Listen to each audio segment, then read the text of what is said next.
All right, if you're like most people, you've probably heard personal finance and thought, where do I even start? Well, today we're cutting through the noise. This deep dive is custom tailored for you, pulling the most potent insights from your own research and notes to give you that real edge, that shortcut to being truly well informed.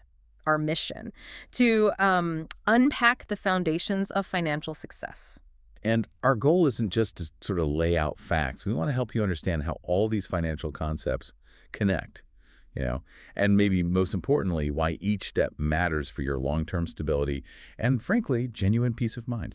For many of us, getting a clear view of our finances can feel like opening a Pandora's box. But what consistently came up in the research you shared is that the absolute first step to any financial journey is genuinely understanding your current situation. What's one common mistake people make when they try to get this crucial financial snapshot? That's a fantastic point because the biggest blind spot often isn't what people earn or even what they owe. It's truly understanding where every single dollar goes, especially the small, seemingly insignificant ones.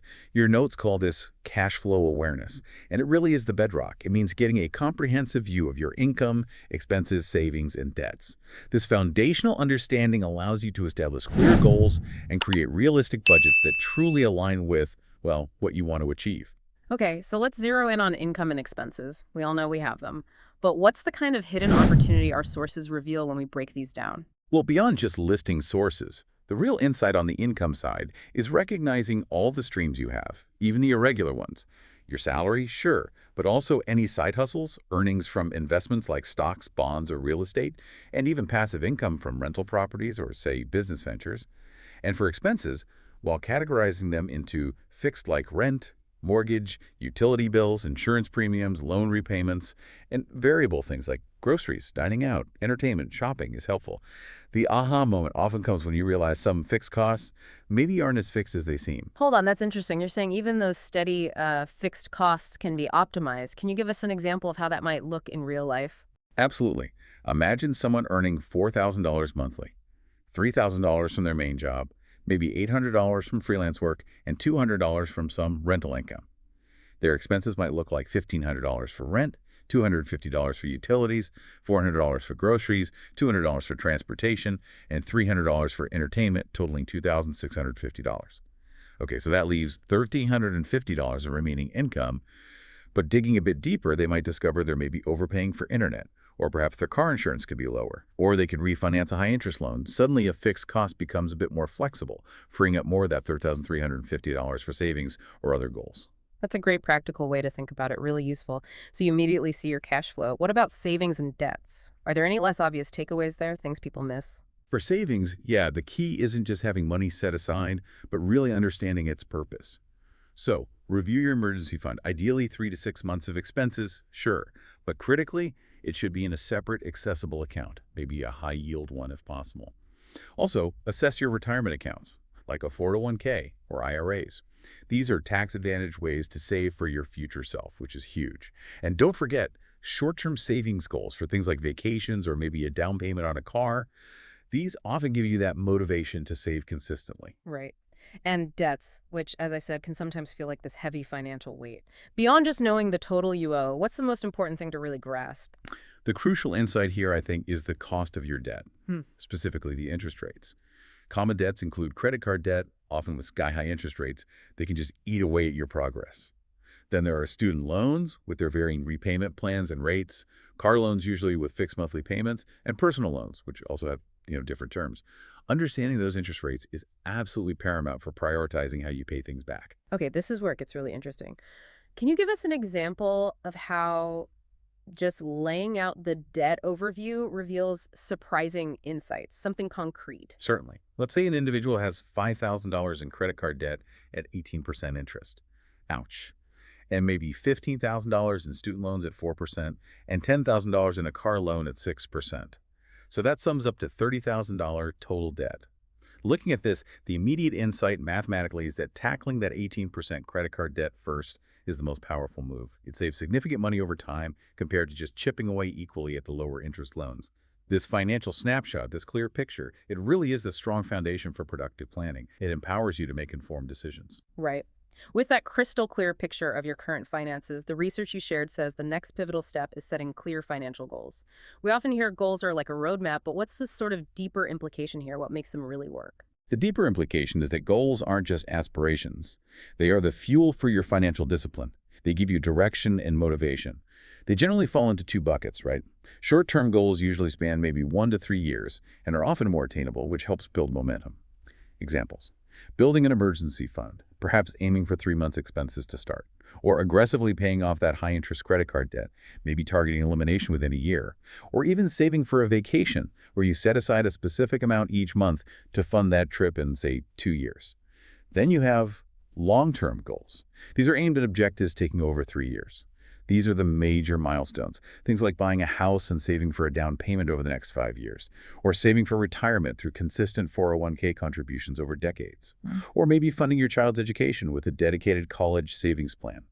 Okay, but how do we make sure these goals are more than just, wishful thinking? Your sources consistently hammer home the SMART criteria. This seems key. It absolutely is. This raises the important question: how do you make goals effective and not just vague dreams? The SMART framework is the answer. It ensures each goal is specific, measurable, achievable, relevant, and time-bound. So for instance, save money isn't SMART, too vague. Instead, it's specific: I will save $5,000 for an emergency fund. It's measurable. You track progress, maybe setting aside $416 each month. It needs to be achievable, realistic for your income and expenses, not some impossible stretch goal that just discourages you. It must be relevant, truly aligning with your values and overall life objectives so you actually want to stick with it. And it has to be time-bound, giving you a clear deadline like by December 31st to create urgency and focus. So what this all means is that it's really about turning those broad aspirations into a finely tuned, actionable plan, almost like programming a financial GPS, right? Keeps you focused and committed. Okay, so having established clear, smart financial goals, your research highlights the next essential step: creating a realistic budget. Now, many people hear budget and immediately think restrictive, like a financial diet. But your sources seem to reveal a different perspective. Why is this blueprint so, well, profoundly important? That's the key insight. Exactly. Budgeting isn't about deprivation. It's actually a proactive strategy for empowerment.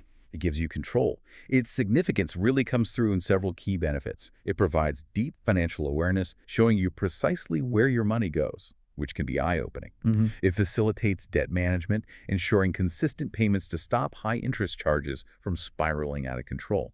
It's the direct path to goal attainment because you're intentionally allocating income towards your short-term and long-term objectives. It builds emergency preparedness by systematically carving out money for that safety net. And crucially, it fosters building healthy financial habits over time.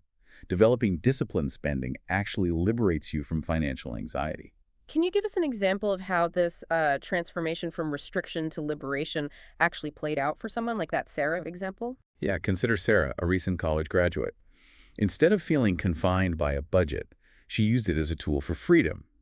By assessing her income and fixed expenses, she identified discretionary spending, like dining out and maybe online shopping, as her biggest money leak. With just a few strategic adjustments, maybe eating out one less time a week, being more mindful about purchases, she was able to start saving for an emergency fund and maintain a lifestyle that still felt good to her. So the budget wasn't a cage, it was more like a compass guiding her choices. I like that, a compass. Once you embrace that mindset, how do you actually allocate your income effectively to hit those goals? What's the process?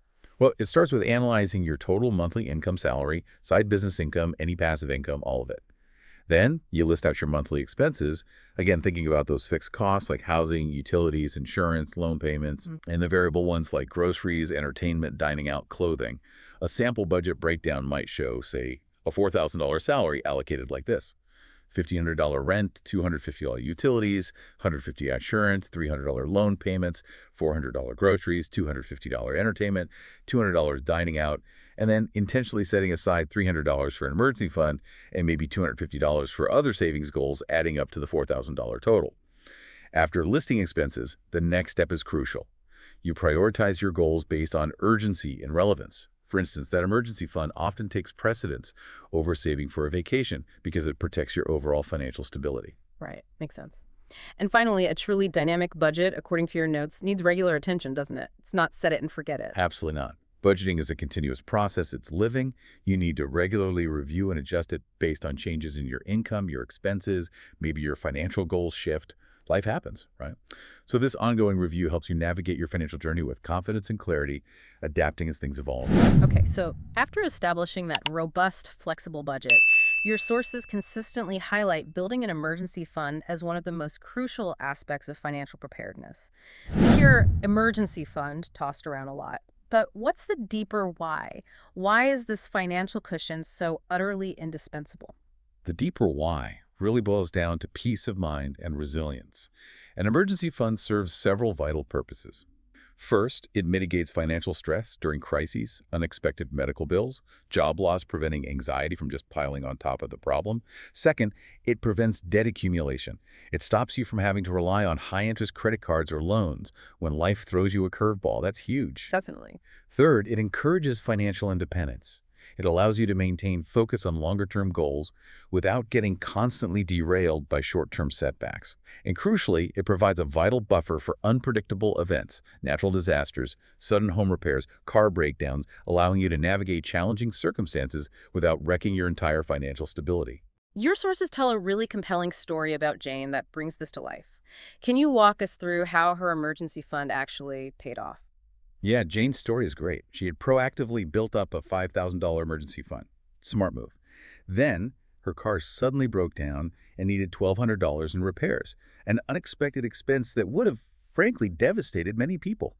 But because she had the fund, she was able to cover it instantly. No stress, no credit card debt, no desperate scramble, and she stayed completely on track with her larger financial goals. Her fund basically transformed what could have been a crisis into just an inconvenience. That's powerful. So for listeners thinking, okay, that sounds great, but maybe a bit daunting, what are some powerful, practical strategies to actually build this fund, perhaps even when money feels tight? Good question. First, set a clear target amount. The common guideline is 3 to 6 months worth of essential living expenses. So for example, if your core monthly expenses are $3,000, you'd aim for somewhere between $9,000 and $18,000. If it's $4,000, target $12,000 to $24,000. For $5,000 expenses, $15,000 to $30,000. But the key strategy isn't just the amount, it's how you build it. Definitely open a separate, dedicated savings account, ideally a high-yield one, so your money works a little for you while still being safe and accessible. Don't just leave it in checking. Right. Keep it separate. Yeah. Automate your savings, set up regular transfers from your checking, even if it's small amounts to start. Consistency is key. Begin with small, consistent contributions. Honestly, every little bit helps build momentum. And utilize windfalls, things like tax refunds or bonuses. Shovel them straight into this fund until it's full. And finally, reassess periodically, especially if your living expenses change significantly. Okay, makes sense. With that essential emergency fund established, your sources guide us to the next crucial step, investing for the future. Now, many people feel pretty overwhelmed by investing. How can you make your money grow over time to achieve those long-term goals without getting totally lost in the jargon and complexity? Investing is absolutely key. It's basically how you make your money work harder than you do over the long run.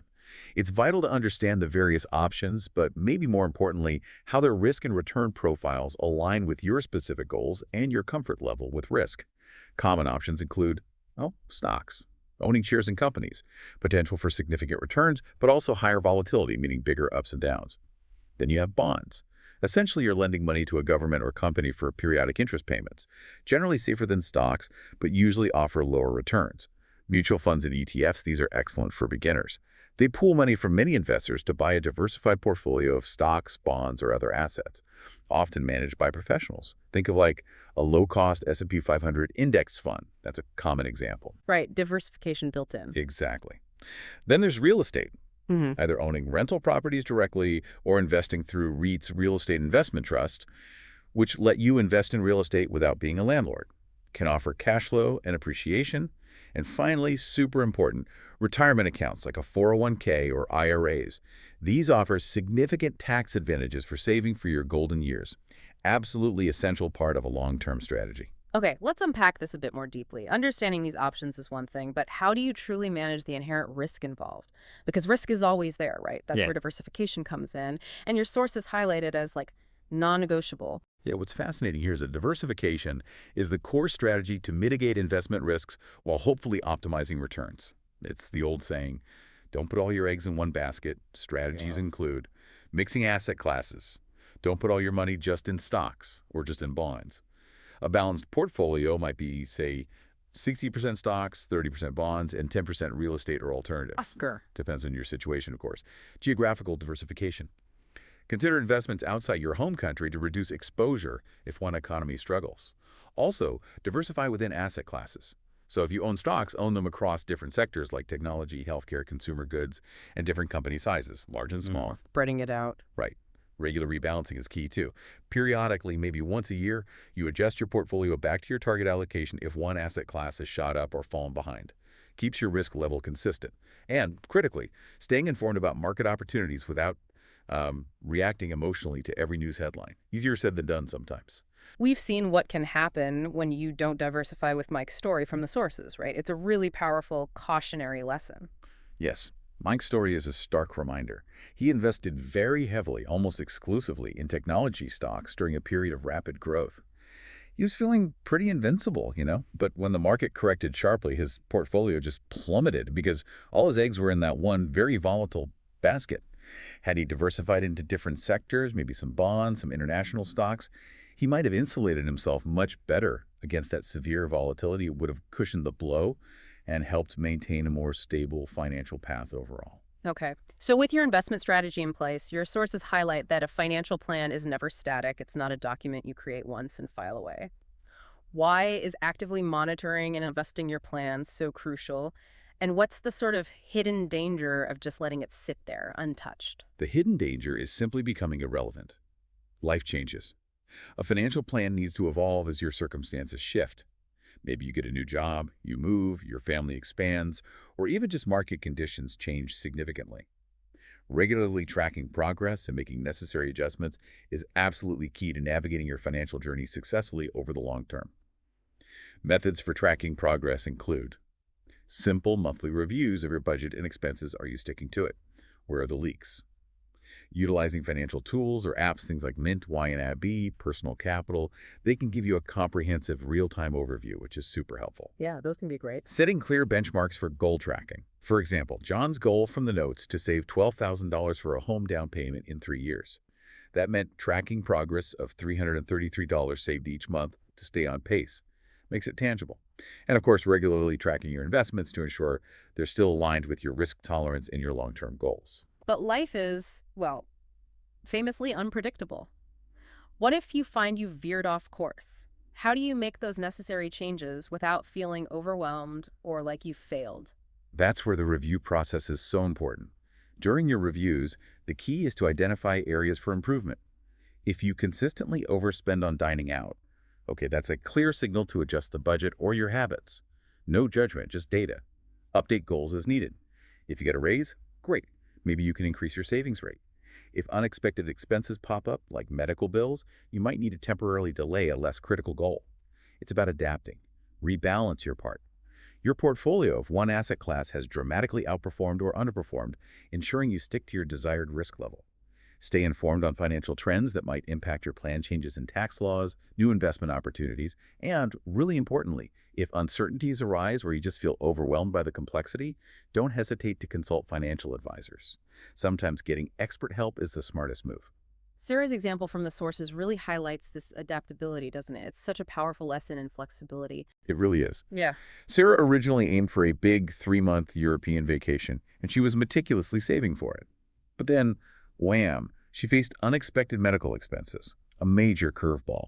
During her monthly review, instead of just feeling defeated, she demonstrated incredible adaptability. She decided to postpone the trip. Tough decision, probably, and immediately diverted those savings to build up a dedicated medical fund. This nimble adjustment maintained her overall financial stability and showed how a well-structured, regularly reviewed plan allows for strategic pivots without derailing long-term security. It's about resilience. Right. As you continue to monitor and adjust your plan, your sources suggest that seeking professional financial advice can be a hugely valuable step forward, especially as things get more complex, maybe with higher income or bigger assets.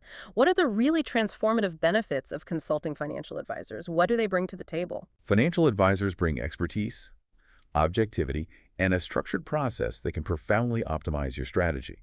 They offer several key benefits. First, expert knowledge. They understand complex investment strategies, intricate tax regulations, comprehensive retirement planning stuff that most individuals simply don't have the time or background to master fully. They craft a truly personalized financial plan tailored specifically to your unique goals, your risk tolerance, your family situation, your timeline. It's not cookie cutter. Tailored. Exactly. They provide crucial behavioral guidance. This is huge, helping you avoid emotional, often costly decisions during market swings or when you're feeling anxious or greedy. They act as a rational sounding board. They can be incredibly time-saving. They handle the financial intricacies, the research, the paperwork, so you can focus on other aspects of your life. And many offer professional investment management, systematically implementing and rebalancing your portfolio according to the agreed-upon plan, keeping you on track without you having to manage it day to day. Tom's story after receiving an inheritance illustrates this perfectly, doesn't it? It's a great example of getting the right guidance at exactly the right time. Yeah, Tom's situation is common. He felt completely overwhelmed by a significant inheritance. He knew he wanted to make it grow responsibly, but the options and the potential risks were just bewildering. By consulting an advisor, he not only established a diversified investment strategy tailored to his long-term goals, but maybe just as importantly, he became educated about things like asset allocation and tax efficiency along the way. This collaboration led to enhanced confidence and turned what could have been a very stressful situation into an empowering one. He felt in control. So what does this all mean for you, the listener? How do you actually choose the right advisor for your specific needs? How do you avoid, a one-size-fits-all trap or someone who's just trying to sell you something? That's a critical decision, absolutely. First, try to determine your financial needs. Are you primarily focused on retirement planning, investment growth, tax strategies, debt management, or something more comprehensive, holistic planning? Next, definitely check credentials. Look for designations like Certified Financial Planner or CFP. They focus on holistic financial planning. A Chartered Financial Analyst, CFA, is highly specialized in investment management and research. A Certified Public Accountant, CPA, is your go-to for complex tax and accounting strategies. Understand what those letters mean. Right. Know the alphabet soup. Exactly. Understand their fees. How do they get paid? Is it hourly, flat fees for a specific plan, or a percentage of the assets they manage for you? Be crystal clear and always ask about any potential hidden costs. No surprises.